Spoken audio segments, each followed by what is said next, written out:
بچه الان ساعت یه نزدیکای تقریبا دوه.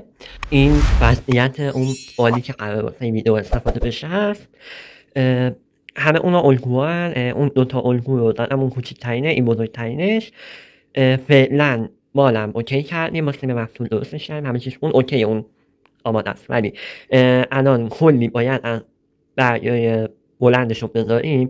این کم میاد، خیلی کم میاد، یعنی یه باید حتما بگیرم چون برگای بلند باید بیشتر باشه، برگای کوچیک که اوکیه ولی برگای متوسطم هنوز باید زیاد باشه. و اینجا قالب آماده شد کامل.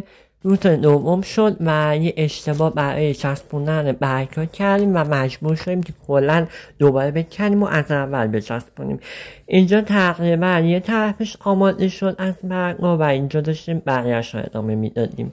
شما ببینین الان این غروب و اون عکسایی که میدیدین استوری میکردم، من تو اون وضعیت بودم. بچه الان اومدم بیرون و دارم میام خرید بقیه فوم. دیدین گفتم کم آوردیم و از اونجایی که فوم کم آوردیم اومدیم هم فویل باید بگیرم، هم فوم، هم چسب هویه.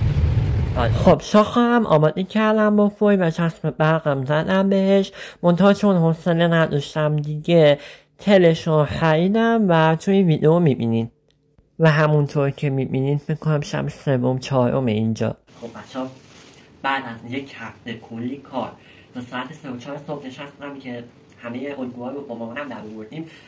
بالاخره تموم شد، آماده شد، فقط الان کشش مونده بزنیم و اینکه رنگ بشه. گل رنگ‌بندی که نمیشه باشه دیگه، همین.